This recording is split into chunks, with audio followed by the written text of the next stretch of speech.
कृष्णा कृष्णा हरे हरे हरे राम राम राम हरे हरे। श्री हरिनाम संकीर्तन यज्ञ की जय। ग्रंथराज श्रीमद् भागवतम की, श्री कल्याण कल्पतरुराज की, श्री कृष्ण चैतन्य महाप्रभु की, श्री सच्चिदानंद भक्ति विनोद ठाकुर की। हरे कृष्ण। नमः ओं विष्णुपादाय कृष्ण प्रेष्ठाय भूतले श्रीमते राधा गोविंद गोस्वामीति नामिने। नमस्ते प्राभुपादये गौरवाणी प्रचारिणे निर्विशेष शून्यवादी ग्राम्य जन निस्तारिणे। नमः ओं विष्णुपादाय कृष्ण प्रेष्ठाय भूतले श्रीमते भक्ति वेदांत स्वामीति नामिने। नमस्ते सारस्वते गौरवाणी प्रचारिणे निर्विशेष शून्यवादी पाश्चात्य देशतारिणे। नमः ओं विष्णुपादाय कृष्ण प्रेष्ठाय भूतले श्रीमते भक्ति सिद्धांत सरस्वती नामिने। नमो भक्ति विनोदाय सच्चिदानंद नामिने गौर शक्ति स्वरूपाय रूपानुगवरायते। श्री चैतन्य मनोभीष्टं स्थापितं येन भूतले स्वयं रूपः कदा मह्यं ददाति स्वपदान्तिकम्। वन्देऽहं श्रीगुरोः श्रीयुतपदकमलं श्रीगुरून् वैष्णवांश्च श्रीरूपं साग्रजातं सहगण रघुनाथान्वितं तं सजीवं साद्वैतं सावधूतं परिजनसहितं कृष्ण चैतन्य देवं श्रीराधा कृष्ण पादान् सहगण ललिता श्री विशाखान्वितांश्च। हे कृष्ण करुणा सिंधो दीनबंधो जगत्पते गोपेश गोपिका कांत राधा कांत नमोस्तुते। तप्त कांचन गौरांगी राधे वृंदावनेश्वरी वृषभानुसुते देवी प्रणमामि हरिप्रिये। नमो महावदान्याय कृष्ण प्रेम प्रदायते कृष्णाय कृष्ण चैतन्य नाम्ने गौरत्विषे नमः। जय श्री कृष्ण चैतन्य प्रभु नित्यानंद श्री अद्वैत गदाधर श्रीवासादि गौर भक्तवृंद। हरे कृष्णा कृष्णा कृष्णा हरे हरे हरे राम राम राम हरे हरे। ओम नमो भगवते वासुदेवाय।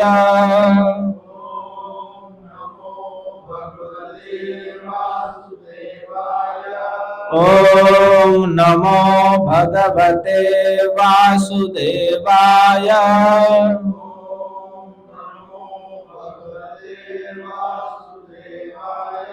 ओम नमो भगवते वासुदेवाय।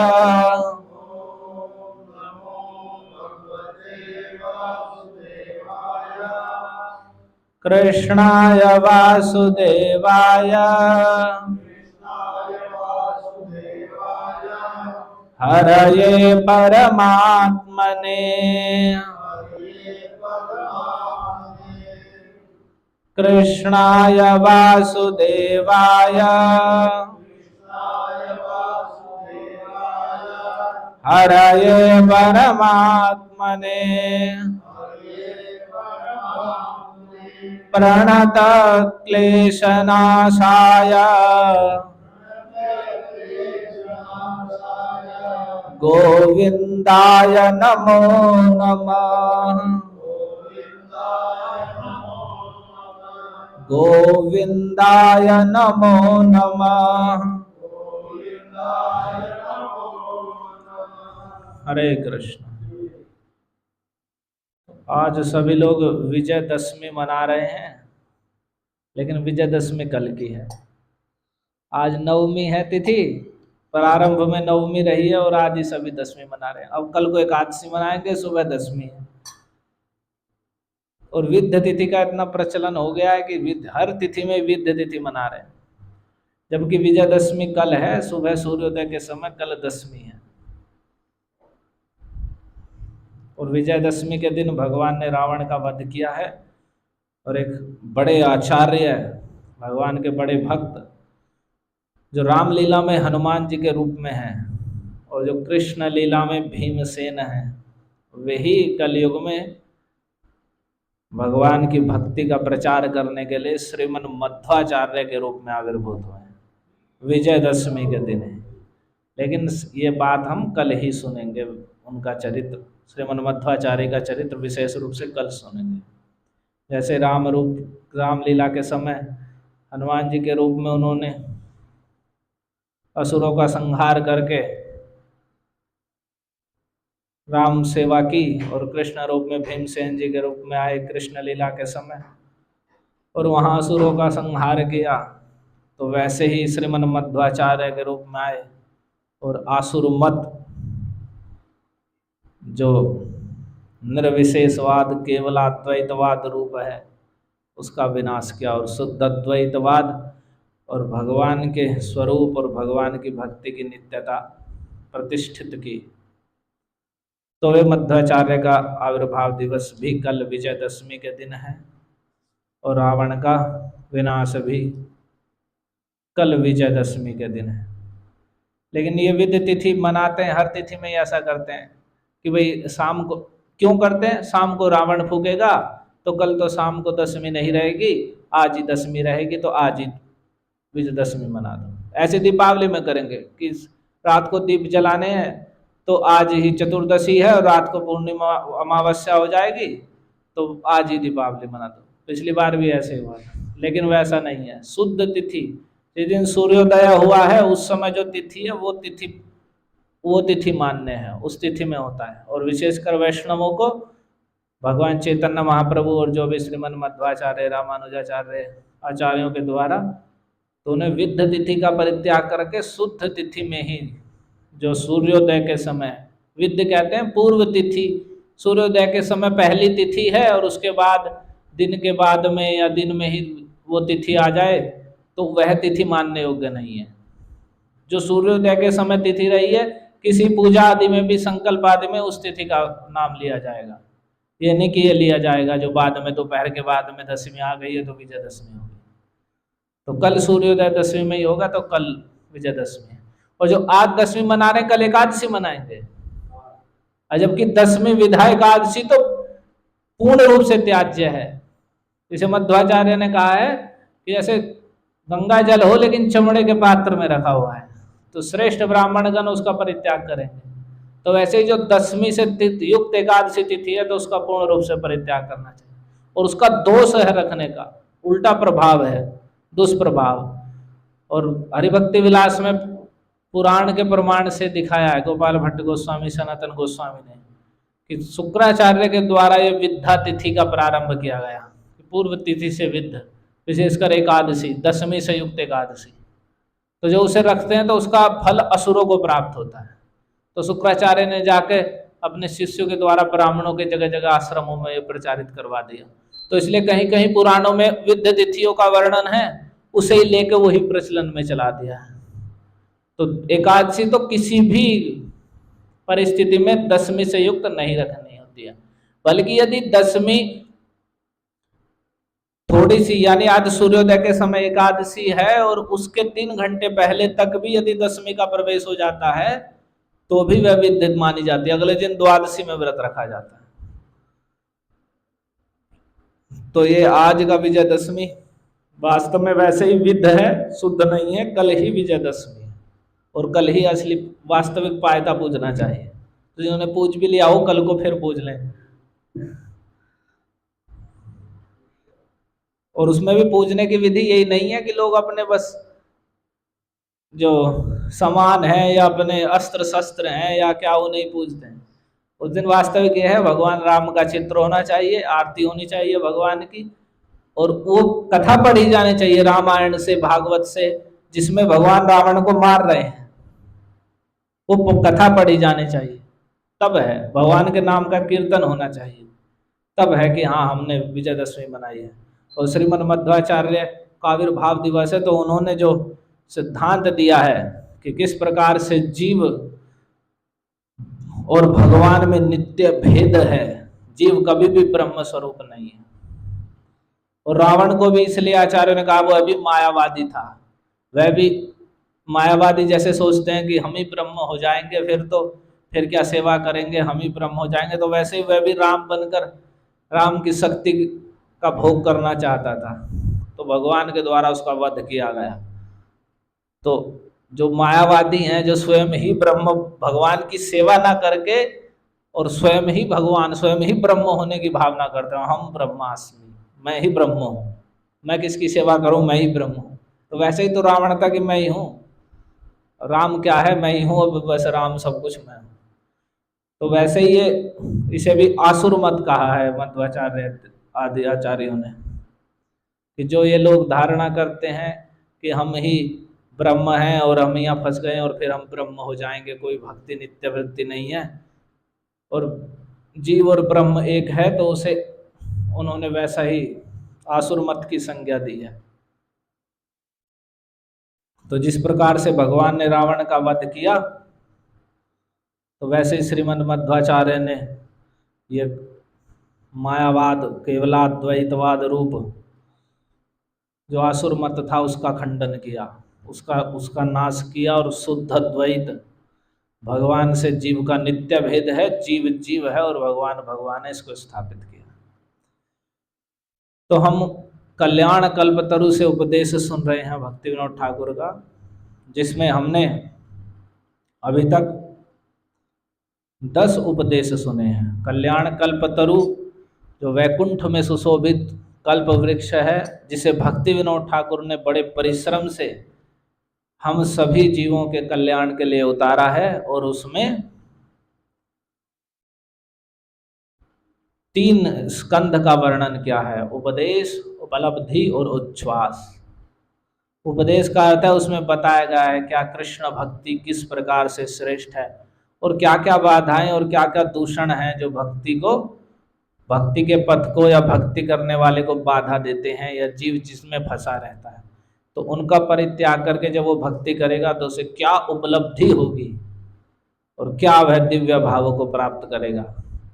और जो इस कल्याण कल्प वृक्ष का आश्रय लेते हैं, तो उन्होंने कहा कि उन्हें सुभक्ति रूप, कृष्ण की सुभक्ति रूप पुष्प की प्राप्ति होती है, और कृष्ण प्रेम रूप, राधा कृष्ण की सेवा रूप कल्याण फल की प्राप्ति होती है। ऐसे कृष्ण की सुभक्ति रूप इसके पुष्प हैं, और फल है राधा कृष्ण युगल की सेवा, साक्षात सेवा लाभ होती। तो कल हमने 10वें उपदेश में सुना कि मन रे केन कर विद्या र गौरव, अरे मन तू क्यों विद्या का गौरव कर रहा है, विद्या का क्यों अहंकार कर रहा है।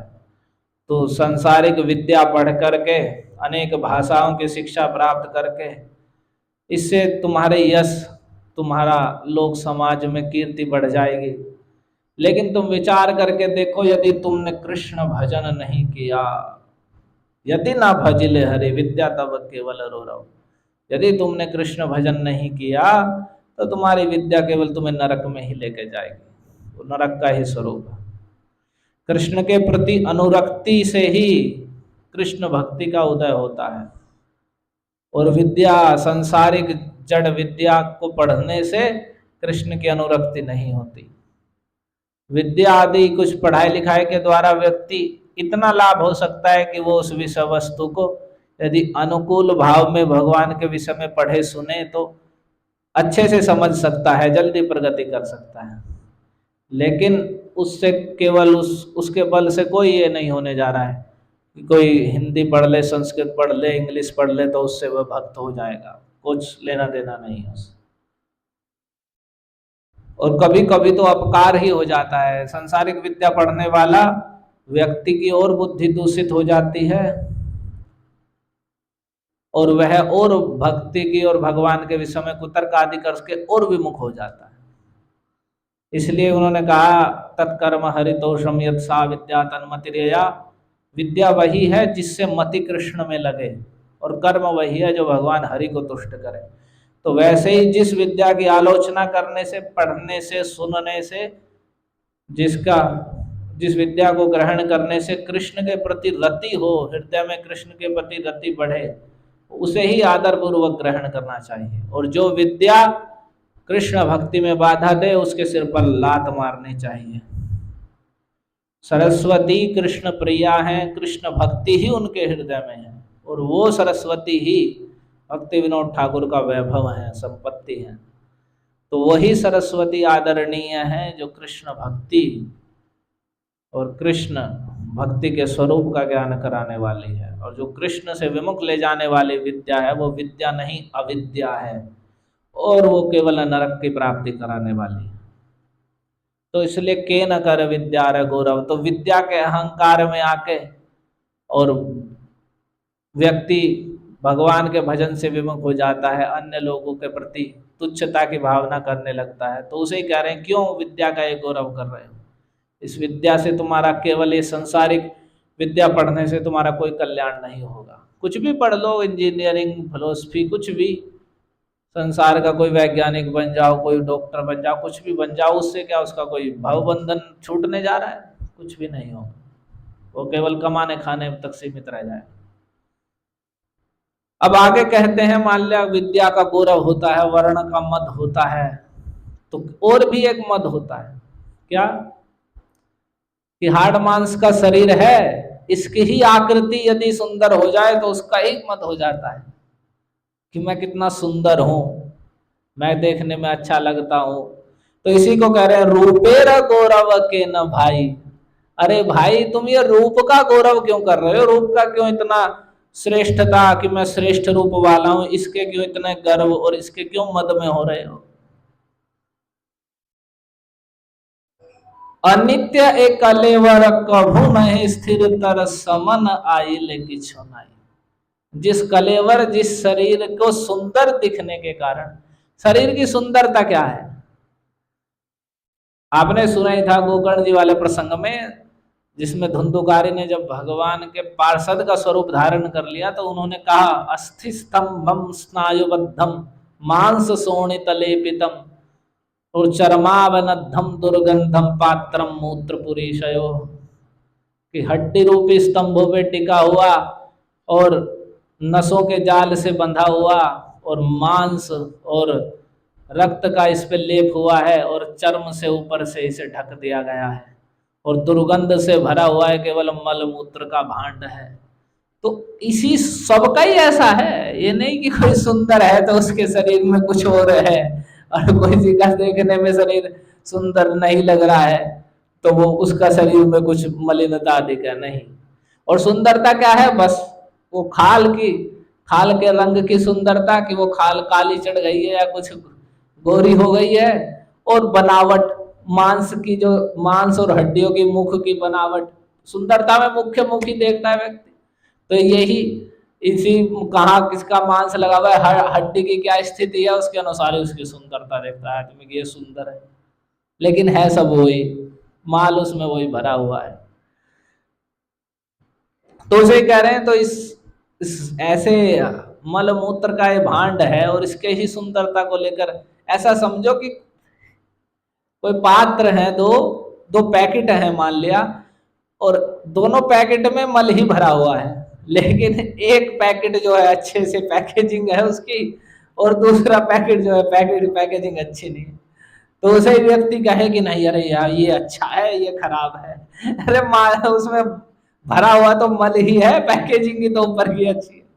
लेकिन लोगों की आजकल तो विशेष प्रकृति है, संसारिक सामान भी दुकान पे लेके जाते हैं तो उसे अच्छा समझते हैं जिसका पैकेट अच्छा है, कि जो पैकेट अच्छा है तो सामान अच्छा है, लेकिन भीतर तो सब कुछ वैसा ही है। तो वैसे ही शरीर को लेकर भी है, जो बाहर से कि अच्छा दिख रहा है तो ये अच्छा है, और उसमें भी मद कि मान लो किसी को वैसा अच्छा भी है तो वह उस चीज का मद हो जाता है, दूसरे को हीन समझता है कि देखो मैं कितना सुंदर हूं, मैं गोरा हूं, मेरी लंबाई चौड़ाई सब कुछ ठीक है, और ये देखो कैसा है, ये ऐसा है, लंगड़ा है, लूला है, मुंह टेढ़ा है, काला है, वैसा है।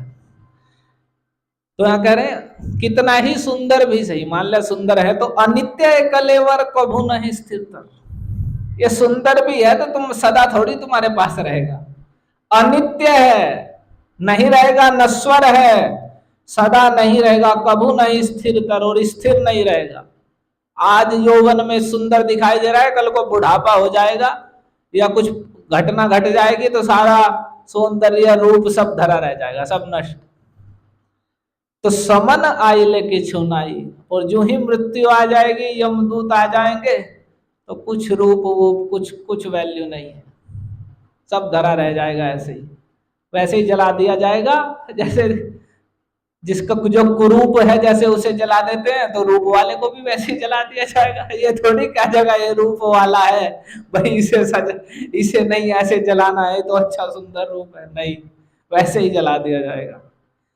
तो ये शरीर अनित्य है और कभी स्थिर नहीं रहने वाला है, और मृत्यु आने पर, यम के दूत आने पर कुछ भी नहीं रहेगा, ये सौंदर्य कुछ भी रूप नहीं रहेगा। तो रूपेरा गौरव के न भाई, तो भाई क्यों इस रूप का गौरव कर रहे हो, इतने गर्व में हो। कह रहे ए अंग शीतल हवे, आखी स्पंदहीन रवे, चितार आगुने हवे छाई, कि जिस सुंदर अंग, जिस खाल और जिस हाथ पैर को देखकर, आंख नाक को देखकर हो रहे हो, ये अंग शीतल हो जाएगा, ये चल जो रहा है। सुंदरता क्या है, मतलब कोई मृत शरीर हो कितना ही सुंदर हो तो कहेगा आदमी बड़ा सुंदर है, सुंदर है जब तक चल रहा है तब तक ही सुंदर है। कोई मरे हुए लाश को कहेगा बड़ा सुंदर शरीर है।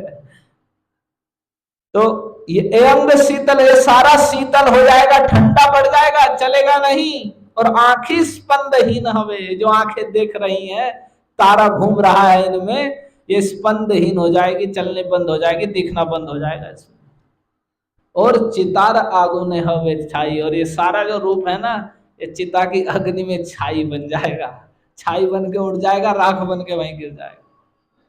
तो रूपेरा गौरव के न भाई, हे भाई तो फिर क्यों तुम इस रूप का इतना गर्व और इतनी गुरुता में हो।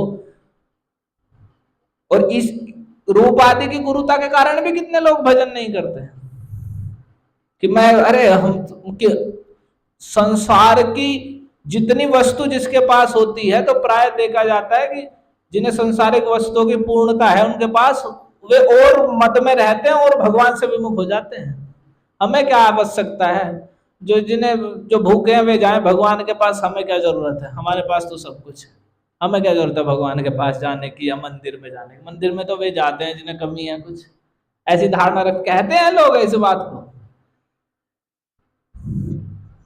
तो इसलिए कह रहे हैं ये अंग सारा शीतल हो जाएगा, ये आंखें स्पंदहीन, जो स्पंद इनमें जो दिख रही हैं, चल रही हैं, पुतली हिल रही है, ये सब एक जगह आंखें फटी की फटी रह जाएंगी और चिता की अग्नि में सब राख हो जाएगा।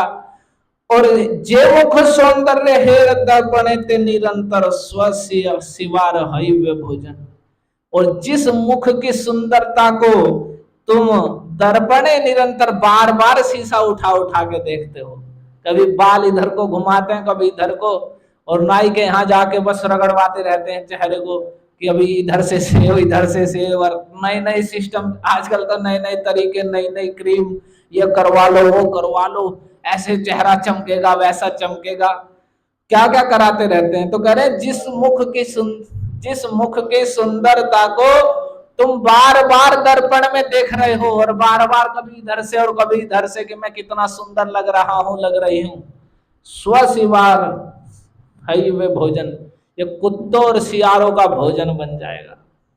यही मुख को वे कुत्ते और सियार खा जाएंगे। कभी ऐसा होता है लोग चिता में जलता छोड़ जाते हैं कहीं, और उसे उसे कुत्ते निकाल लेते हैं वहां से ही, और वहां गंगा जी के निकट तो ज्यादा ही हो जाता है, कुछ लोग छोड़ के आ जाते हैं ऐसे ही, और कुत्ते इतने चतुर होते हैं, कुछ आग ठंडी हुई और उसे निकाल के खा जाते हैं। सुबह जाके देखते हैं वो जला तो है नहीं, वो तो कुत्तों का भोजन हो गया। तो जिस मुख की सुंदरता को बार बार दर्पण में देख देख कर इतने मोहित हो रहे हो या इतने आकर्षित हो रहे हो उसकी ओर, ये सब कुत्ते और गीदड़ों का भोजन हो जाएगा। और सौंदर्य क्या है? इतना सौंदर्य शरीर में नहीं है, बाहर से सौंदर्य लाते हैं। सुंदर वस्त्र पहनेंगे, बड़े बड़े आभूषण पहनेंगे, ये करेंगे, ऐसे बाल कटिंग कराएंगे, ये पहनना है, इस प्रकार के कपड़े होने चाहिए, इस प्रकार के जूते, इस प्रकार के हाथों में, गले में, सब प्रकार के। तो ये जितने जे वस्त्रे आदर कर जेवा आभरण पर कोथा सब रही वे तखन। तो जब ये शरीर सब बन जाएगा और चिता में जलेगा, और जिन आभूषण और जिन वस्त्रों को पहनकर इसके सौंदर्य का मद चढ़ता है, तब कहाँ चला जाएगा ये। एक बार एक भक्त ने मोबाइल में चित्र दिखाया था कि एक विदेश का ही किसी कहाँ का कोई से देश का, तो उसमें वो व्यक्ति दुबई का कोई व्यक्ति था, तो उसका मृत शरीर पड़ा है, और उसने इतने सोना पहन रखा है, मरे हुए शरीर पे सोना पड़ा था, वो उसी अवस्था में मर गया। गले में सोना के, वहां सोना ज्यादा है, कुछ सस्ता मिलता है, हाथ पैर में स्वर्ण स्वर्ण धारण कर रखा है सब। तो वो स्वर्ण क्या है?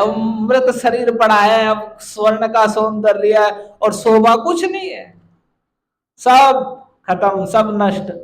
तो उसी को कह रहे हैं कि जिस वस्त्र को आदर से और जिन आभूषणों को तुम आदर से और जिन बालों को खड़े खड़े के बार बार देख रहे हो, ये सब कहाँ रह जाएंगे उस समय।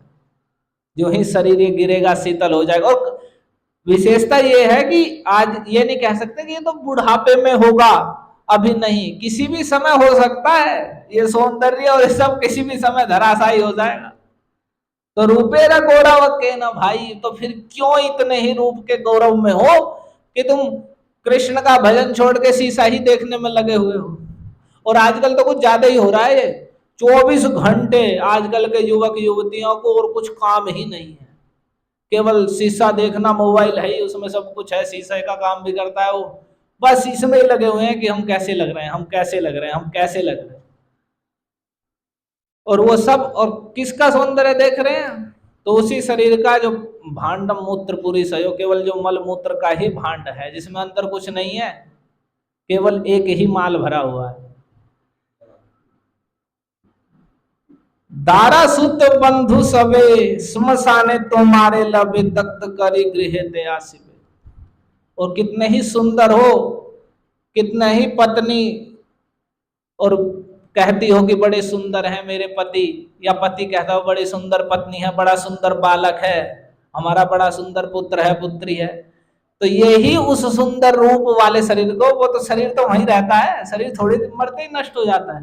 वो सुंदर रूप जिसके प्रति आसक्ति और प्रीति रहती है, वे दारा, वो पत्नी, पुत्र और बंधु, अपने बंधु बांधव रिश्तेदार सबके सब तुम्हारे उस मृत शरीर को, जिसके रूप सौंदर्य को तुम बार बार दर्पण देख देख कर उस पर रीझते थे, उसे उठाकर शमशान में ले जाएंगे और जला करके उस रूप वाले शरीर को ही दग्ध करी गृह दयासी, और जला करके सब फिर अपने घर आ जाएंगे।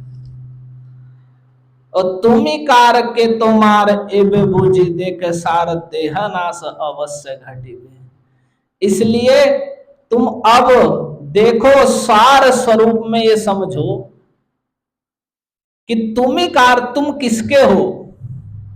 जिस शरीर के रूप को लेकर मैं इतना सुंदर हूं, ये मेरा है, ये मेरी पत्नी है, ये मेरे बच्चे हैं, या मेरी सुंदर पति है, मेरे सुंदर पत्नी है, मेरे सुंदर बच्चे हैं, सब तो वे ही सब के सब उसे जला के सब घर आ जाएंगे अपने। अरे 1-2 दिन बाद ही सब थोड़ा मोड़ा स्मरण है, 1-2 दिन बाद ही नष्ट हो जाएगा, अपने कार्य में लग जाएंगे। तो जरा एबे बूझी देख, अब तुम सार रूप में समझ के देखो एबे बूझी, अब समझो कि तुम ही कार के तुम किसके हो।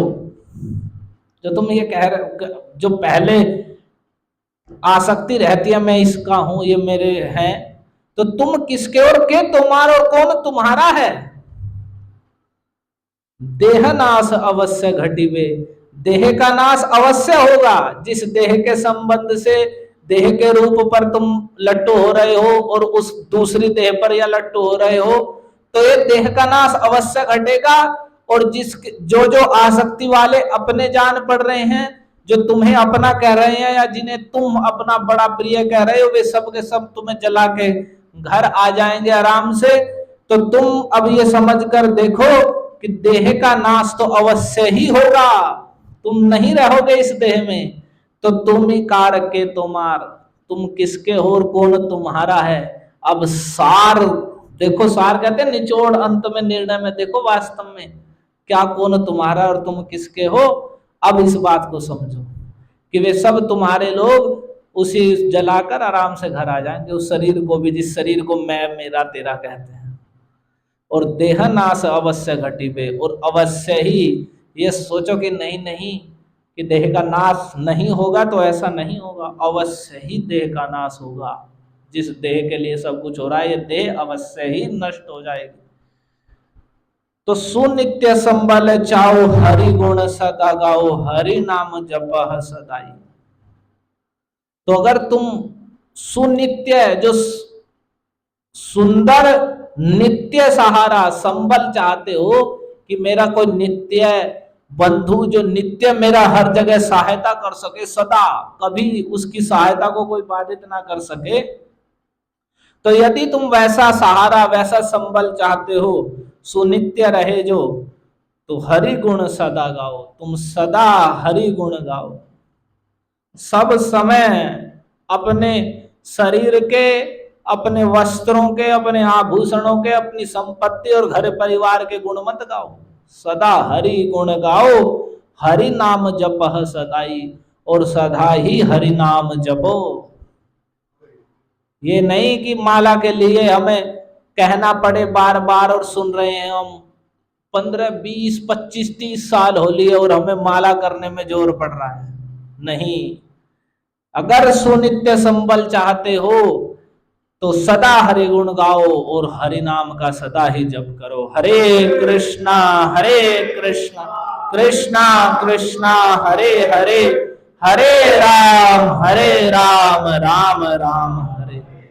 तो सुनित्य संबल चाओ, हरि गुण सदा गाओ, हरि नाम जपह सदाई।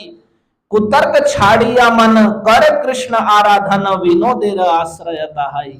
भक्ति विनोद ठाकुर कहते हैं, इसलिए मन अब ये कुतर्क छोड़ करके, जिन कुतर्कों को मन में नए नए तर्क उठा करके और तुम भक्ति और भगवान की ओर चलने की बात का खंडन करके या अपने मन को वहां से हटा के संसार में लगाते रहते हो, तो उस कुतर्क को छोड़ दो भाई और कर कृष्ण आराधन, और कृष्ण की आराधना करो। विनोदेर आश्रयता है, वे ही भक्ति विनोद का आश्रय भी वे ही कृष्ण है। तो व्यर्थ के कुतर्क ऐसा क्यों करें, क्या होगा, क्यों ना करें, ये वो क्या क्या छोड़कर कृष्ण की आराधना करो। वही तुम्हारा नित्य संबल है। जिस सहारे को लेकर, जिस शरीर को लेकर तुम मद में हो रहे हो, वो सब यहीं रहेगा, वो केवल शमशान में छाई बन जाएगा, राख बन जाएगा, कोई तुम्हारा नित्य सहारा नहीं बनेगा। तो इसलिए सदा हरि गुण गाओ, यानी ऐसे ही भगवान के यश का, उनकी गुण महिमा का कीर्तन करो, श्रवण करो और जिह्वा से सदा हरि नाम को गाओ, और व्यर्थ के कुतर्क आदि को छोड़ दो और सदैव कृष्ण की आराधना करो। और विनोदेर आश्रयता है, भक्ति विनोद के वे ही कृष्ण आश्रय है। तो रूपेर गौरव के न भाई, तो हे भाई, भक्ति विनोद ठाकुर यहाँ उपदेश में कह रहे हैं, तुम रूप का गौरव क्यों कर रहे हो। ये शरीर अनित्य है, कभी स्थिर नहीं रहने वाला है, और मृत्यु आने पर कुछ भी नहीं रहेगा। ये सारा अंग शीतल हो जाएगा, आंखें चलना देखना बंद कर देंगी और चिता की अग्नि में सब राख बन जाएगा। जिस मुख के सौंदर्य को तुम बार बार दर्पण में देख रहे हो वो सब कुत्ते और सियारों का भोजन बन जाएगा। जिन वस्त्रों का और जिन आभूषणों का आदर कर रहे हो या जिन्हें पहनते हो बड़े शौक से, वे सब के सब उस समय कहां चले जाएंगे। ये विचारने की बात है, सुनते तो सभी हैं, ये हृदय में इस पर विचार करने की आवश्यकता है। जो हम चित्त में घर परिवार कैसे कमाना खाना क्या क्या क्या क्या विचार करते हैं, ईर्ष्या द्वेष में एक दूसरे का विचार करते रहते हैं, उसे छोड़कर ये विचार करने की बात है जो सत्य है होनी है। इसलिए उन्होंने कहा देह नाश अवश्य घटी, अवश्य ही देह का नाश होगा, बच नहीं पाओगे। अभी मुझे पता चला, अंकित प्रभु कल बता रहे थे कि कहीं एक बार यहाँ से बारात गई थी और बारात का एक्सीडेंट हो गया तो 30-35 आदमी एक साथ ही मर गए। और जब चिता जली तो 30 और बच्चे कितने मरे कुछ पता भी नहीं चला, एक साथ जल रहे हैं। तो सारा, और उसमें कह रहे किसी का है कि एक लड़का, उसकी अकेला ही लड़का, और कल उसकी पोस्टिंग होने वाली थी, नौकरी में जाने वाला था, और एक दिन पहले ही वो बारात में गया और एक भक्त भी, यहाँ के एक भक्त भी उसमें जो गए। तो ये सब जो कुछ भी चल रहा है मन में और क्या का प्रपंच गढ़ रखा है, कुछ नहीं, क्षण भर में सब शून्य, सब जीरो। बस जो कर्म करे हैं उसके अनुसार वैसी गति और उनका फल भोग। घर परिवार स्त्री आदि उस देह को उठाएंगे जिससे बड़ा स्नेह करते हैं हम, और जिस देह के संबंध से उनसे बड़ी आसक्ति करते हैं, और वे जिस कारण से आसक्ति करते हैं वही ठाएंगे, जला के चुपचाप घर आ जाएंगे। 2-4 दिन का शौक रहेगा, बस खत्म, अपने खाने कमाने में लग जाएंगे। तो जिन दारासुत बंधव को अपना समझते हो वे सब शमशान तक तुम्हारे इस रूप को, सुंदर शरीर को लेकर जाएंगे और जलाकर अपने घर आ जाएंगे। तुम्ही कार के तुम्हारे एवे बूझी देख सार देह नाश अवश्य घटिबे। तो देह नाश का अवश्य होगी और ऐसा ही होगा, सब जला के आ जाएंगे। तो अब तुम निचोड़ में सार बात में अब समझो इस बात को, अब समझकर विचार करके देखो कि तुम किसके हो और कौन तुम्हारा है। कोई भी तुम्हारा नहीं है, ना तुम यहाँ किसी के हो। कोई तुम्हारा नित्य सहारा नहीं है, ना तुम किसी के सहारे हो। आदमी ये तो सोचता है कि मैं नहीं रहूंगा कौन पालेगा, कौन चलाएगा इसको, और जब वो नहीं रहता वो फिर भी चलता है। तो इसलिए कह रहे सुनित्य संबल चाहो। यदि तुम सुनित्य सदा सदा के लिए नित्य संबल सहारा चाहते हो कि सदैव मेरा सहारा, मुझे सहायता मिले, तो भगवान है नित्य तुम्हारे वास्तविक बंधु कृष्ण। तो सदा हरि गुण गाओ, सदा भगवान हरि के गुणों को गाओ, उनकी गुण महिमा का कीर्तन करो और हरि नाम जप सदा, और सदा ही हरि नाम जपो। कुतर्क छाड़िया मन कर कृष्ण आराधना। अरे मन क्यों कुतर्क कर करके हम भगवान की ओर क्यों नहीं बढ़ते हैं? क्योंकि हमारे मन में इतने कुतर्क, इतने विचार उठते हैं कि वे भक्ति की अगर हमने कथा इत्यादि सुनी और कुछ उन्मुखता भी हुई भगवान की ओर, तो वे कुतर्क उसे फिर दबा देते हैं। अरे तू अभी कहाँ माला करेगा, तू अभी कहाँ भक्ति में बढ़ रहा है, अभी बहुत कुछ है, ये भी तो है, वो भी तो है, ये कुतर्क करके वो भी तो करना है, वो पूजा ये पूजा, अथवा ये कमाना वो कुछ भी संसार के लोग और वैसे लोग मिल जाएंगे, वे कुतर्क आके जो कुछ उन्मुक्ता हुई उसे फिर दबा देंगे। तो कह रहे कुतर्क छाड़िया मन। अरे मन ये कुतर्क छोड़कर कर कृष्ण आराधना, कृष्ण की आराधना करो, वही नित्य मंगल है। बड़े बड़े महात्माओं ने, सबने आज तक कृष्ण की आराधना करके अपना परम कल्याण किया। विनोदेर आश्रयताई। तो भक्तिविनोद ठाकुर वे ही भक्ति विनोद का भी आश्रय हैं। इसलिए कुतर्क छोड़कर यदि अपना नित्य संबल, नित्य कल्याण चाहते हो, नित्य सहारा चाहते हो, तो सदैव हरि नाम का जप करो। हरे कृष्णा कृष्णा कृष्णा कृष्णा हरे हरे, हरे राम राम राम हरे। श्रील सच्चिदानंद भक्ति विनोद ठाकुर की जय। श्रील प्रभुपाद की जय। निताय गौर हरि प्रेमानंदे। हरि